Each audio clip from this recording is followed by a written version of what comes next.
Ces dernières années, le comics, oui, est devenu ultra cher. Il faut voir que depuis les années 60, le comics en France était distribué en kiosque. On avait deux possibilités. On avait d'un côté les trois quarts de la production qui arrivaient au format revue en kiosque, et d'un autre côté, vous aviez ceux qui pouvaient acheter les kiosques, mais allaient aussi acheter les rééditions au format un peu plus prestigieuse en librairie. Donc du coup, qui mettaient plus d'argent sur du comics. On va surtout parler de Panini aujourd'hui, malheureusement pour eux, parce qu'en gros c'était eux qui représentaient les trois quarts du marché, donc ils ont fait des choses qui peuvent se comprendre en fait. Eux, quand ils doivent arrêter le kiosque pour des raisons financières, ils voient que le reste de leur clientèle préfère acheter des bouquins chers, en fait, préfère mettre plus cher sur des bouquins plus luxueux. Donc il est logique pour eux de penser que si l'offre magazine devient une offre librairie, il faut qu'elle corresponde à au public qu'ils ont déjà capté en fait. Parce que là, non seulement il y a déjà un coup dur qui est de perdre l'arrivée d'argent du kiosque, mais si en plus il faut il faut capter une nouvelle clientèle, à ce moment-là, ça peut être très compliqué. Et donc, ils vont réorienter tout leur catalogue, de manière à ce que tout le catalogue devienne un peu plus prestigieux. Les 100% Marvel vont devenir à couverture rigide, et vont se prendre 5, 6, 7 euros dans la gueule. C'est-à-dire que maintenant, votre comics de 100 pages, couverture dure, coûte 17 euros là où il en coûtait 10 avant.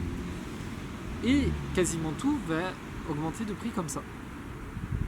Et on va se retrouver pendant quelques années avec ce truc où le comics, il n'y a plus de porte d'entrée à petit prix. Le comics, c'est fait pour être populaire. C'est fait pour être des revues qui se lisent, des chapitres en tout cas qui vont se lire de mois en mois, le fameux Golden Age dans les années 40, c'est dû au fait que les comics ne coûtaient que quelques cents. Parce que c'était les enfants qui les achetaient. Et qu'il fallait être accessible aux bourses d'un enfant.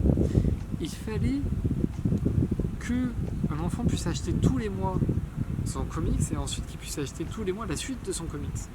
Ce qui a provoqué la chute du Golden Age, c'est l'arrivée de la télévision. Parce que la télévision, on l'a payée une fois et ensuite on avait des chaînes gratuites.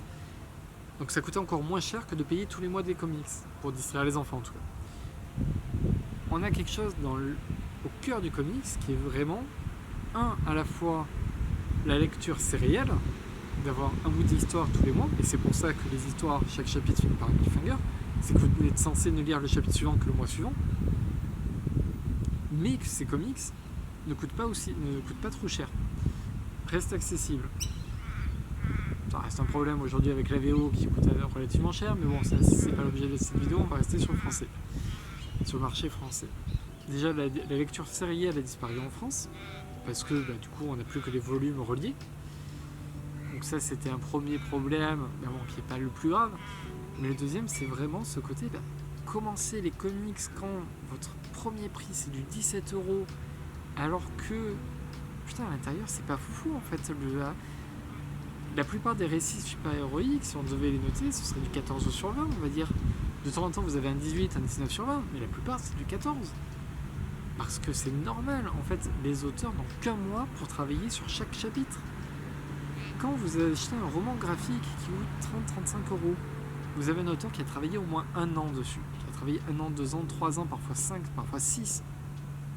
Oui, même s'il fait que 100 pages, même s'il fait que 50 pages, c'est une BD. Vous avez quelqu'un qui a travaillé pendant 1 an dessus, vous avez une qualité qui fait que ça vaut ce prix-là. Quand on met le même prix sur un comics, il faut voir que cette qualité elle n'est pas forcément au rendez-vous. Alors ça, c'est pas forcément la faute de Panini ou d'Urban Comics, c'est la faute de Marvel, ou de DC, on va dire. Mais vous avez un récit sur lequel les auteurs travaillent du coup seulement 1 mois pour le faire.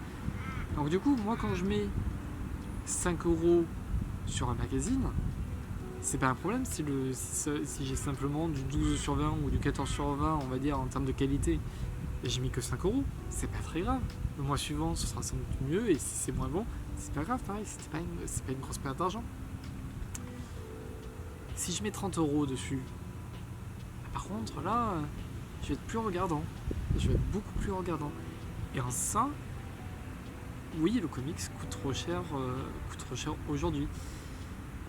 Mais là, il y a une réponse qui commence à être apportée. Avec le format poche, Urban Comics a développé un catalogue poche avec des excellents récits dedans. Vraiment, en termes super-héroïques, vous avez... Bon, il y a énormément de Batman, mais vous avez du très très bon. Vous avez des œuvres cultes. Vous avez de l'indé, et c'est la première fois qu'on a autant d'indé si peu cher en France, avec du coup Fab, avec nous trois, avec V pour Vendetta, avec Watchmen, avec Y le derrière. Vraiment, là ce qu'est en train de faire Urban avec l'indé, c'est une première et c'est génial. Panini Comics débarque sur le marché poche aussi avec Marvel Pocket. On va enfin avoir des choses pour pouvoir commencer du comics à petit prix, que ce soit en indé, que ce soit en super-héros, avec des très bons récits. On commence tout juste à avoir des récits qui vont être accessibles aussi aux enfants. On a Super Sons par exemple chez Urban. On va avoir Batman Silence. Vous allez avoir Ultimate Spider-Man, pareil pour les préadolescents, c'est excellent. Vous allez avoir Young Avengers en décembre, c'est génialissime Young Avengers. Franchement, Young Avengers, foncez, c'est terrible. Moi en fait je me revois en tant que libraire avec des parents qui me demandaient leur gamin voulait commencer Flash et j'étais embêté parce que putain j'ai ouais Flash c'est hyper cool, par contre je peux vous proposer que des bouquins à 35 €, 30 ou 35 €. Heureusement les parents étaient très cool et ont accepté de commencer ça et le gamin a adoré et du coup il s'est fait toute la série. L'histoire se termine hyper bien, c'est hyper chouette. Je me dis moi il y a plein de choses. Ça là, que je montrais à la JSC, j'adore cette série aujourd'hui, mais je l'ai découvert parce que j'ai acheté un magazine qui coûtait 5 € qui était DC Universe et que c'était un épisode dans DC Universe, que ça m'a fait découvrir une série. Là j'ai mis 5 € sur la JSC, je sais que je vais l'acheter en VF chez Urban. Au pire j'ai juste perdu 5 €. Ça m'aurait pas plu, pareil j'aurais juste perdu 5 €. J'aurais acheté directement le bouquin à 30 ou 35 € et ça m'aurait pas plu, j'aurais eu les boules. Franchement, j'aurais eu les boules. Là, maintenant qu'on a du poche, on peut enfin tester et du super-héros et de l'indé pour des très petits prix. Allez-y, faites ça. Parce que de la même manière que quand le kiosque a disparu, Panini a suivi une certaine logique, en fait, a suivi un certain cercle, pour le coup, vicieux, mais qui était de répondre à ce qui pensait être la demande. Et là, sur le comics poche, plus on va acheter de comics poche, plus les éditeurs vont en proposer et en proposer des différents, vont agrandir le catalogue de possibilités. Ça va être un cercle vertueux. C'est vraiment un moment clé de l'histoire éditoriale française du comics. Il faut absolument que vous tentiez des choses ici. Pour vous-même, mais aussi pour les autres lecteurs, ça va être le moyen en fait d'avoir de plus en plus de possibilités de lecture à un si petit prix. Ça va être aussi la possibilité de renouveler le lectorat, c'est-à-dire que là, enfin, avec cette offre poche, moi en tant que libraire, je vais pouvoir proposer des choses à des enfants, ce qui est arrivé quasiment plus du tout. Donc, c'est un système où on va tous être gagnants en fait. C'est pour ça que j'insiste un petit peu là-dessus. C'est-à-dire que de la même manière que en fait, quand Netflix est arrivé et a tué l'offre illégale, on va dire, de streaming, ben là c'est un peu la même chose. C'est-à-dire que l'offre poche en comics peut apporter un second souffle et renouveler totalement en fait les habitudes de consommation. Il y a une possibilité de faire évoluer les choses, d'avoir de plus en plus de récits intéressants, peut-être à l'avenir d'avoir d'autres éditeurs qui se lancent dans le poche, même si ça va être très compliqué, puisque du coup le poche rapporte beaucoup moins d'argent, donc il faut en vendre beaucoup plus.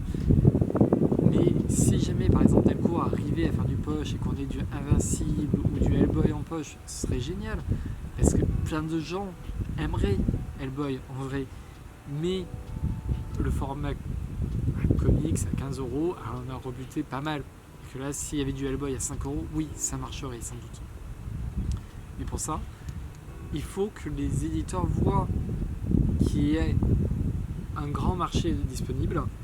Et à partir de là, ils vont s'engouffrer dedans. Forcément, ça va être beaucoup plus compliqué pour des petits éditeurs comme Bliss, comme Achilleos, même iComics. Tortue Ninja en poche, c'est génial. Et pour l'instant, pour eux, c'est des petites structures. Delcourt, c'est un gros éditeur BD, mais c'est une petite structure en comics. C'est compliqué pour eux, mais si déjà on commence dès maintenant à encourager le poche, ça va permettre de développer vraiment un cercle vertueux, un marché qui va permettre à d'autres éditeurs d'arriver dessus. Et du coup, est-ce que nous, on a de plus en plus de choses possibles, de diversité. Donc, soyez curieux, allez sur des titres sur lesquels vous ne seriez pas allé. C'est un petit peu comme chez le marchand de glace, on va dire. Vous pouvez goûter, enfin, vous pouvez goûter d'autres fruits que celui de Batman que vous avez toujours l'habitude d'acheter à 30€. Bah là, goûtez un petit peu les autres, goûtez un petit peu Y le dernier homme, goûtez, je sais pas, The Boys, alors pas AVX parce que c'était mauvais, mais les Ultimate Spider-Man, Young Avengers, encore une fois. Encouragez aussi le côté indé, tout le monde sera content à la fin.